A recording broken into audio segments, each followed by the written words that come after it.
लोगों को चुनकर जोड़ने का प्रयास करेंगे। जहाँ तक मेरी जानकारी है 2 अक्टूबर को मैं भी पदयात्रा में शामिल हुआ था। मैंने पिपरा कोठी में उनको रिसीव किया और वहाँ से 2000 गाड़ियों के काफिले के साथ जो अन्य अन्य जगहों से आई हुई थी, और कोई भी स्पॉन्सर्ड नहीं था, कोई भी प्रायोजित गाड़ियाँ नहीं थी। ऐसा नहीं कि जनसुराज की गाड़ी जो है सो सज के आई थी। बिहार के अंदर क्राउड फंडिंग करने को तैयार है। मेरे जैसे कितने लोग तैयार बैठे हुए हैं। 2-4-6 महीना कैंपेन तो मैं अकेले संभालने की औकात रखता हूँ। ऐसे बहुत अब जिसकी जरूरत बिहार में है वो है एक बिल्कुल नए फ्रेश सोच की। ये सोच के साथ कोई भी व्यक्ति जो प्रशांत किशोर जी की तरह सोच लेकर आता, जो कि वो आए हुए हैं, और प्रयास करने को तैयार होता, इस तरह से पसीना बहाने को तैयार होता, बात समझते बस गांव-गांव घूमना, पद यात्रा करना, गांव में रात्रि विश्राम करना कितना कठिन है। मैं तो नमस्कार, मैं हूं देवांशु। आप देख रहे हैं न्यूज़ पॉलिटिशियन। बिहार में बदलाव की बयार बहाने के लिए प्रशांत किशोर निकल पड़े हैं पैदल, और लगातार हल्ला है जो वो नीतीश कुमार पर बोल रहे हैं, और वो कह रहे हैं कि इस पदयात्रा के जरिए बिहार ज़रूर बदलेगा। इस वक्त हमारे साथ बात करने के लिए सारण के एमएलसी सत्यनारायण राय हैं, जो माना जाता है कि प्रशांत किशोर को एक तरह से कह सकते हैं कि बहुत ही निजी तौर पर मानते हैं। लेकिन क्या आप सियासी तौर पर भी मानेंगे कि प्रशांत किशोर वाकई में कुछ कर सकते हैं, करिश्मा? देखिए, जहाँ तक सियासी तौर का सवाल है, तो पिछले 10-11 वर्षों में 11-12 चुनाव उन्होंने कराए हैं, जिसमें एक लोकसभा का चुनाव भी था 2014 का। 2012 से इस चुनावी रणनीतिकार और चुनाव लड़ाना और जिताना, इस तरह के उनके बारे में पढ़ने को देखने को आया है।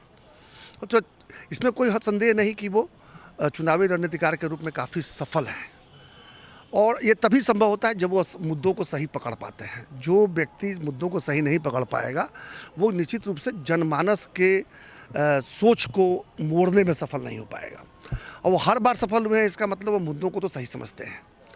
अब रहा सवाल बिहार का, क्योंकि वो खुद स्वयं बिहारी है। देखिए, यहाँ पर वो उस अवतार में नहीं आए हैं।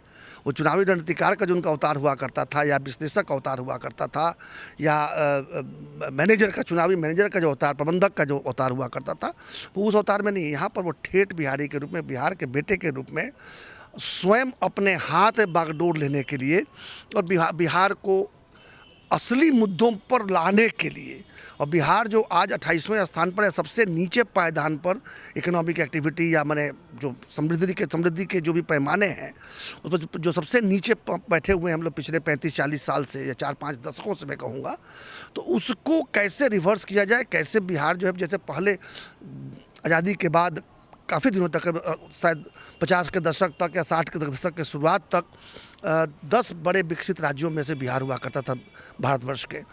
तो कम से कम 10 नहीं तो 15 तक भी जो है सो अगले 15 वर्षों में लाया जा सके, ये एक बहुत ही महत्वपूर्ण विषय लेकर वो आगे बढ़े हैं। और बढ़े ही नहीं हैं, क्योंकि वो बड़े ही अच्छे विश्लेषक हैं और चीज़ों को बड़ा प्रोफेशनल तरीके से करना पसंद करते हैं। तो जिस तरीके से उन्होंने 2020 में बिहार के बात शुरू की थी कि बिहार की बात करेंगे, तो 2020 में फरवरी में बात किया, और मार्च में कोविड आ गया, फिर लॉकडाउन हो गया, फिर 1.5-2 साल तक पूरा डिस्टर्ब रहा, तो निश्चित रूप से वो बिहार की बात दब गई। तो लोगों के मन में संदेह हुआ कि शायद प्रशांत जी केवल बात करते हैं, काम नहीं करते। लेकिन जब मई महीने में वो दोबारा आकर उन्होंने कहा कि हम जनसुराज शुरू करेंगे, जनसुराज पदयात्रा शुरू करेंगे, और सही लोग, सही सोच और सामूहिक प्रयास के नारे के साथ जनसुराज के अभियान की उन्होंने परिकल्पना की।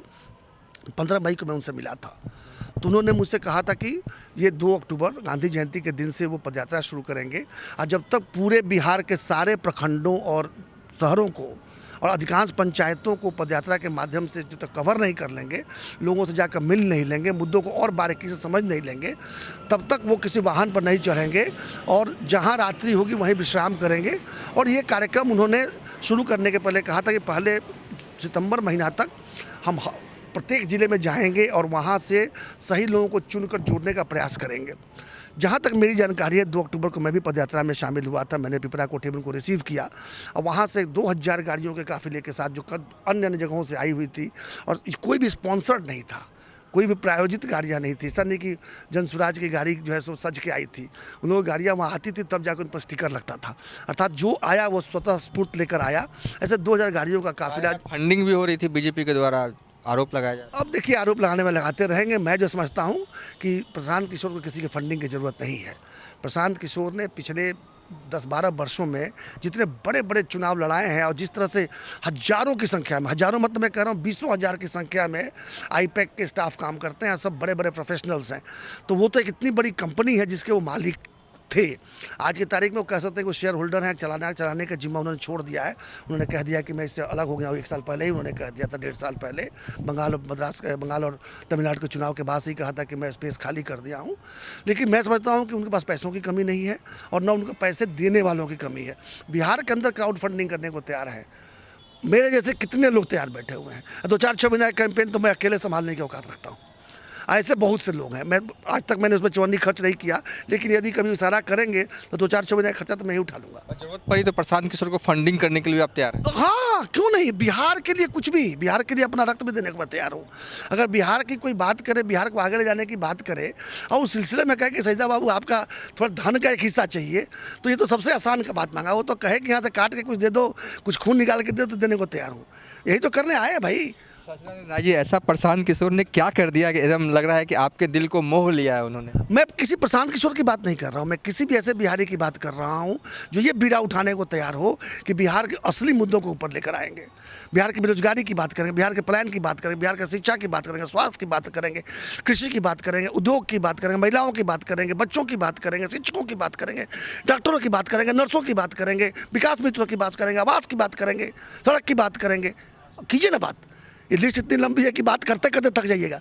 लेकिन आज तक दुर्भाग्यवश बिना कुछ किए हुए कोई अपने आप को सुशासन बाबू कहता रहा, तो कोई गरीबों का मसीहा बनते रहा, तो कोई सामाजिक न्याय का मसीहा बन गया, तो कोई न्याय के साथ विकास का मसीहा बन गया, तो कोई तो पता नहीं क्या बन गया। मैं कहना नहीं चाहता भारतीय जनता पार्टी के बारे में। बिहार में उन्होंने क्या किया वो पूरे मुझे समझ में नहीं आया। इसलिए भारतीय जनता पार्टी ने क्या किया बिहार में नहीं कहूँगा। राष्ट्रीय स्तर पर नरेंद्र मोदी जी ने जरूर बड़े बड़े कार्य किए हैं, जिसको मैं भी स्वीकार करता हूँ। लेकिन अब जिसकी जरूरत बिहार में है वो है एक बिल्कुल नए फ्रेश सोच की। ये कभी एक कम्बिनेशन, कभी वो कम्बिनेशन, कभी त्रिभुज की ये 2 भुजाएं साथ में आ गई, कभी त्रिभुज के वो 2 भुजाएं साथ में आ गई, तो फिर से भुजाएं साथ में आ गई। ये जो खेल चल रहा है, आया राम गया राम, पलटू राम, दिस राम दैट राम, कभी ये कुमार तो कभी वो, छोड़ दीजिए। तो ये सब बातें जो हैं इनको बदलना होगा। और मैं प्रशांत किशोर जी के साथ नहीं हूँ, मैं प्रशांत किशोर जी के सोच के साथ हूँ। कोई भी व्यक्ति जो प्रशांत किशोर जी की तरह सोच लेकर आता, जो कि वो आए हुए हैं, और प्रयास करने को तैयार होता, इस तरह से पसीना बहाने को तैयार होता, बात समझते बस गांव गांव घूमना, पद यात्रा करना, गांव में रात्रि विश्राम करना कितना कठिन है। मैं तो कई वर्षों से गांव में रह रहा हूं ना, मुझे पता है इंफ्रास्ट्रक्चर इतना वीक है, इतना कमज़ोर है कि उसमें अपने आप को समर्पित करना कि मैं 12 महीना, 14 महीना, 16 महीना अगर लगेगा, मैं पदयात्रा करके एक एक गांव के मुद्दों को समझूंगा और जो एजेंडा बनाऊंगा वो एजेंडा पूरे राज्य के लिए नहीं होगा। राज्य का एजेंडा अपना तो होगा ही, क्योंकि कुछ एजेंडे बड़े साफ है कि उस पर काम करना है सामूहिक रूप से। लेकिन कुछ जिलों के अपने स्पेसिफिक एजेंडे होंगे, कुछ प्रखंडों के अपने स्पेसिफिक एजेंडे होंगे, कुछ पंचायतों के अपने एजेंडे होंगे, कुछ गाँवों के, कुछ वार्ड्स के एजेंडे होंगे। पंचायती राज व्यवस्था का मजबूत करना बहुत जरूरी है। पंचायती राज व्यवस्था को कहने के लिए है, अगर हर वार्ड अपने वार्ड को देखने लगे, अगर हर पंचायत अपने पंचायत की योजना बनाने लगे और राज्य सरकार और केंद्र सरकार से पंचायतों को धन मुहैया करने का या संसाधन मुहैया करने का जिम्मा ले, योजना वो बनाए, यहाँ समर्थन करे, तो जरूरत ही नहीं पड़ेगी पटना में बैठ कर योजना बनाने की, दिल्ली में बैठ कर योजना बनाने की। बिहार में ये ज़रूरत है। ये जो फ्रेश पर्सपेक्टिव है, नई सोच जो है, सही सोच जो है और सही लोगों के द्वारा है। ये कोई आनुवंशिक है। प्रशांत किशोर के पिताजी राजनीति में नहीं थे, डॉक्टर थे। मेरे पिताजी राजनीति में नहीं थे, एक किसान थे। तो ऐसे लोगों को साथ आना होगा जिनके पिताजी तो कुछ और करते थे, लेकिन उनका दिल बिहार की धड़कता है, और जिन लोगों ने अपने दम पर बिहार को गौरवान्वित करने का कार्य किया है। आज बंगाल में जो काम करता हूँ, बंगाल में बिहारियों का गौरव मैंने बढ़ाया है। दूसरे लोग कहते हैं कि हाँ भैया एक बिहारी आया यहाँ पर और यहाँ पर बड़े ही कठिन व्यवसाय में अपने आप को साबित किया, पढ़ाई लिखाई से लेकर व्यवसाय तक। उसी तरह प्रशांत जी तो खैर तो विश्व स्तरीय नाम हो गए हैं, बिहारियों का मान उस तरह से बढ़ाते हैं। ऐसे बहुत से लोग हैं जो राजनीति में योगदान देने के लिए तड़प रहे हैं, लेकिन उनको सही प्लेटफॉर्म नहीं मिल रहा है।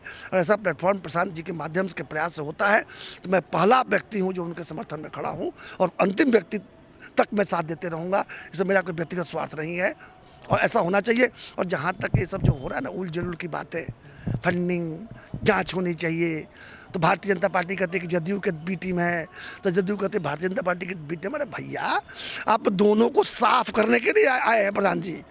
टीम टाम करते रहिए, टाम टुम क्या टामे टुम हो जाएगा ना। भारतीय जनता पार्टी दिखेगी ना जदयू दिखेगी। आप लोगों ने जो बिहार की जनता के साथ में एक मजाक किया है, जंगल राज का नाम लेकर बार बार वोट लेते आए हैं और केवल वही जाति उपजाति जाति को और तोड़ो, दलित महादलित पिछड़ा अति पिछड़ा उसके साथ भी न्याय नहीं करना। आपने देखा अभी क्या हुआ कुछ दिन पहले, कल ही की बात है, हाई कोर्ट ने किस तरह की फटकार लगाई। आप कम से कम जिन महादलितों और दलितों और अति पिछड़ों की बात करते हैं उनके साथ तो ठीक से न्याय करते। तो वहाँ पर भी आप उलझुल निर्णय ले लेते हैं जिसके कारण आपको हाई कोर्ट में डांट सुननी पड़ती है। तो इस सब से मतलब हटिए। अब ये जो 3 पार्टियां आज तक बिहार में राज करती आई हैं उनको स्पेस खाली करना पड़ेगा। मैं ईश्वर से यही प्रार्थना करता हूं कि प्रशांत किशोर जी स्वस्थ रहें और इसी तरह से जिस तरह से आगे बढ़ रहे हैं बढ़ते रहें और हम जैसे लोग उनके साथ जुड़ेंगे।